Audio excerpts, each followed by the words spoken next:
우리 저번 시간에 11장부터 시작해서 다윗의 가장 아픈 흑역사를 통과하고 있는 중입니다. 저번 시간 다윗은 우리아의 아내 밧세바를 취하고 그 일을 덮기 위해서 살인 교사의 일을 저질렀죠. 그리고 성공적으로 그 일은 마무리되었습니다. 그래서 다윗의 가장 측근들이 아니고서는 이 일이 어찌된 일인지 알 수 없는 그런 하나의 사건으로 마무리가 되어버렸죠. 하지만 하나님께서는 이것을 결코 좌시하지 않으셨습니다. 그래서 당신의 선지자 나단을 다윗에게 보내죠. 그래서 그 다윗으로 하여금 자신의 죄를 깨닫게 하십니다. 근데 그 죄를 깨닫게 하는 방식을 보시면 다윗에게 하나의 이야기를 들려줍니다. 그리고 본문에서 읽었지만 한 가난한 사람이 가지고 있는 양이 있었는데 부잣집에서 그 양을 빼앗아서 손님 대접을 했다는 겁니다. 부자는 자기가 직접 기르고 있는 양도 많았을 뿐만 아니라 굳이 그 가난한 자의 양이 아니더라도 충분히 손님을 대접할 수 있음에도 불구하고 그것을 빼앗았다라는 이야기를 나단이 다윗에게 들려주죠. 그 말을 듣자 다윗이 분개합니다. 노발대발해서 그 사람을 쳐 죽여라, 그리고 4배로 갚아줘야 할 거다라고 다윗이 분개하는 모습을 보게 됩니다. 그러자 나단이 뭐라고 하죠? 그게 바로 당신입니다 하고 아주 멋지게 전곡을 찌르는 그런 모습을 오늘 우리는 보았습니다. 자, 여기 이 이야기 속에 나타나는 다윗의 모습을 보시면 이 이야기 속에 나타나는 다윗을 볼 때 우리가 느끼는 하나의 감정이 있을 수 있습니다. 피어오르는 생각이 있을 수 있죠. 그것이 뭔가 하면 물론 여러분들과 저 생각이 다를 수 있습니다만 제가 느꼈던 것을 중심으로 말씀을 드릴게요. 다윗은 그가 지금 죄 가운데 있음에도 불구하고 다른 이의 죄의 이야기를 들었을 때 아주 격분하고 있는 모습을 보게 됩니다. 적반하장도 유분수고 이런 표현을 쓰기가 참 싫었지만 한국 사회에 가장 많이 통용되었던 말 중에 하나죠. 내로남불이라고 내가 하면 로맨스고 남이 하면 불륜이라는 아주 자기중심적인 이중잣대가 바로 다윗에게서 나타나고 있는 것을 보게 됩니다. 바로 다윗이 자기는 이런 비유 속에 나타났던 부자 사람처럼 자기도 그러한 길을 걷고 있었지만 그러한 이야기를 들었을 때 다윗은 자신의 분노가 아주 정당하다라고 생각했습니다. 여러분은 어떠실까요? 다윗의 모습을 보면 여러분들은 어떠하실까요? 여러분들도 다윗처럼 아주 심각한 범죄 앞에서 혹은 다른 사람들의 문제 앞에서 때로는 분개하고 때로는 이 분노를 참지 못해서 어찌할 바를 몰라 하실 때가 있지 않습니까?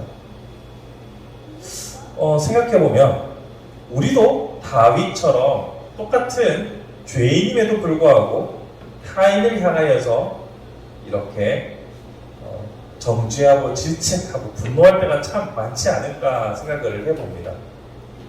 그러면서 동시에 드는 생각은 예수께서 내 눈에 들보는 보지 못하고 타인은 내 티끌만 보고 있다라고 예수님께서 지적하셨던 그 말씀이 떠오릅니다. 과연 우리는 타인을 향하여서 그렇게 말할 자격은 있는 사람인가? 또한 얼마나 자주 그러하고 있는가? 이중적인 잣대를 가지고서 살아가고 있지 않는가? 생각을 해보게 되었습니다. 여러분 잘 생각해 보시면 우리가 다른 사람들의 잘못을 여러 가지 생각해 볼 때 진짜 용서하기 힘든 것들이 몇 가지 있어요. 아주 극악무도한 살인이라든지 폐륜화라든지 여러 가지 있을 수 있는데 그런 극단적인 범죄 말고 일반적인 잘못들에 있어서 가장 분노하고 용서하지 못하는 경우가 바로 이 이중잣대. 그러면서 우리가 제일 많이 하는 표현 있잖아요. 치는, 차기는 이런 표현 많이 쓰잖아요. 그러니까 우리가 다른 사람들을 볼 때 참 눈꼴 시렵고 마음에 안 드는 게 바로 이런 겁니다.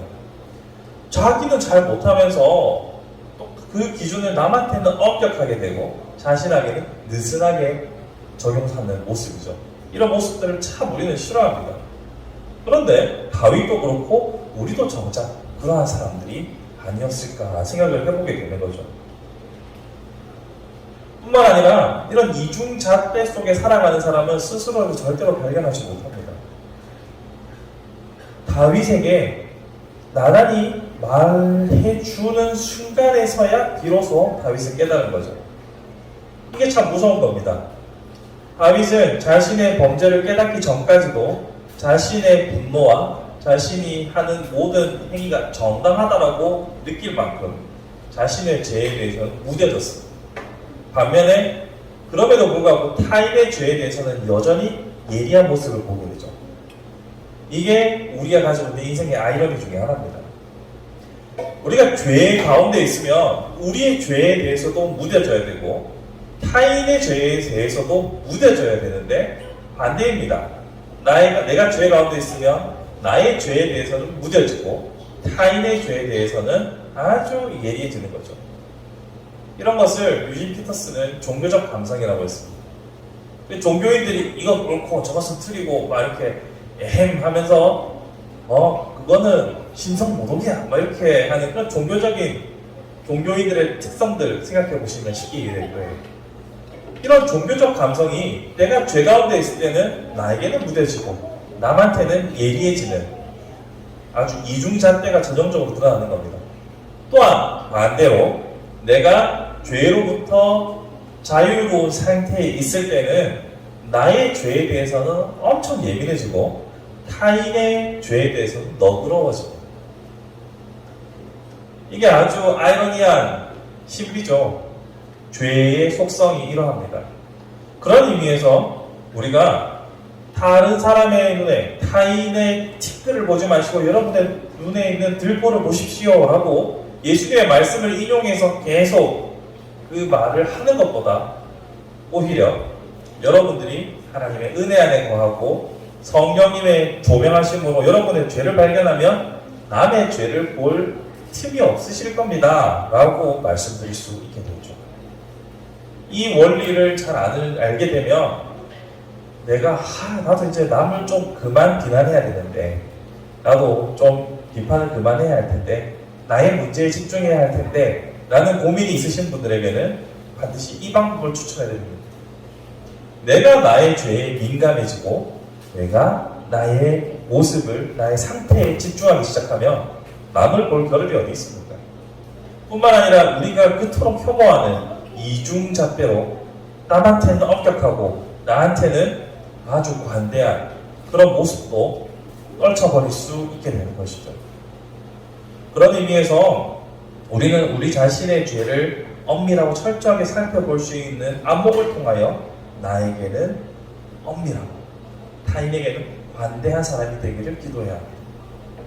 아울러서 생각해 볼 것은 이러한 다윗을 하나님께서 용서하셨다고 말합니다. 물론 그 집에 칼이 끊이지 않고 여러 가지 형벌이 그리고 자녀 그 사이에서 지금 뱃속에 있는 아이는 죽을 것이다 라고 하는 하나님의 심판, 진노는 실행이 됩니다만 그럼에도 불구하고 하나님께서는 용서하신다고 합니다. 13절에 나단이 다윗에게 말하되 여호와께서도 당신의 죄를 사하셨나니 당신이 죽지 아니하려니와 라고 말하죠.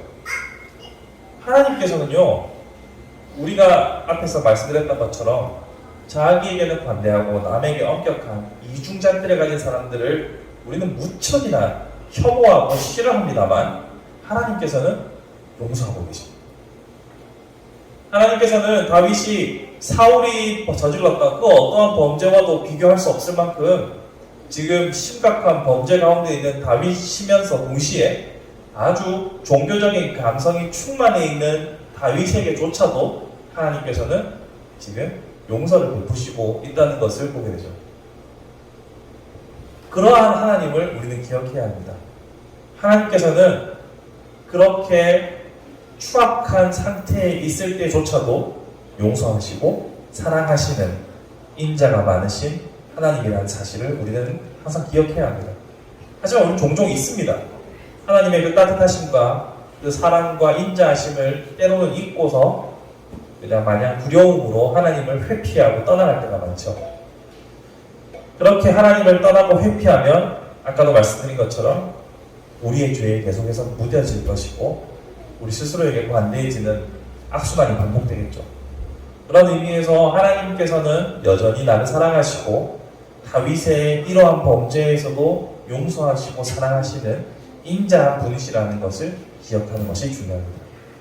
사실 여러분들이 실제로 누군가를 살인 교사를 한다거나 누군가의 배우자를 맥주 대낮에 뺏어 와가지고 그 자신이 할 수 있는 위력으로 무언가를 해야진 않잖아요. 여러분 사람 죽인 적 있으십니까? 그런데 그건 있어요. 우리가 예수께서 말씀하신 것처럼 마음으로 미워하는 것은 이미 살인한 것과 같다라고 말씀하셨기 때문에 나는 살인자에 근접하다라고 생각하시는 건 중요하겠지만 실제로 살인은 안 하셨잖아요. 여러분 킬러를 고용해서 사람을 죽이거나 하시지 않으셨잖아요. 그렇게 생각해보면 다윗보다는 한참 여러분들이 괜찮다라고 생각할 수도 있습니다. 그런데 죄는 다 죄니까 등급을 따지기 전에 강조하고 싶은 것은 그런 다윗도 용서하셨던 하나님, 여러분들도 하나님께서 친히 용서하시고 사랑하신다는 것을 반드시 기억하시기 바랍니다. 그러면 그런 하나님을 기억한다면 우리는 한 걸음 더 나가야겠죠. 하나님이 그렇게 용서하시고 사랑하신다면 우리 또한 그렇게 용서하고 사랑할 수 있는 사람이 되어야 합니다.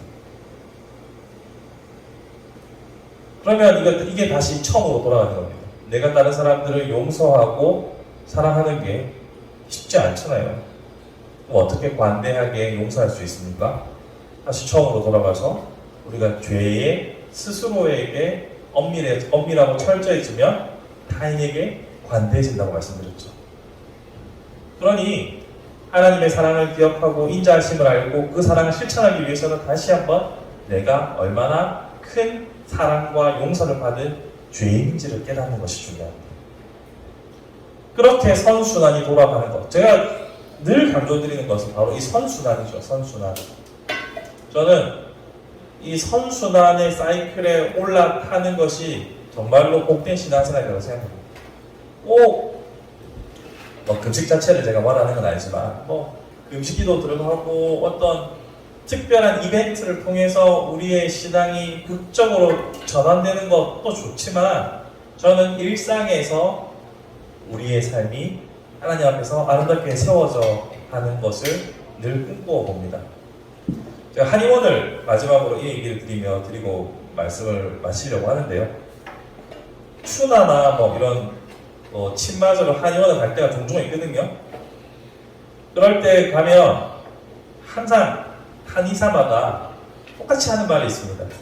습관을 이기기 힘들다라고 말하죠.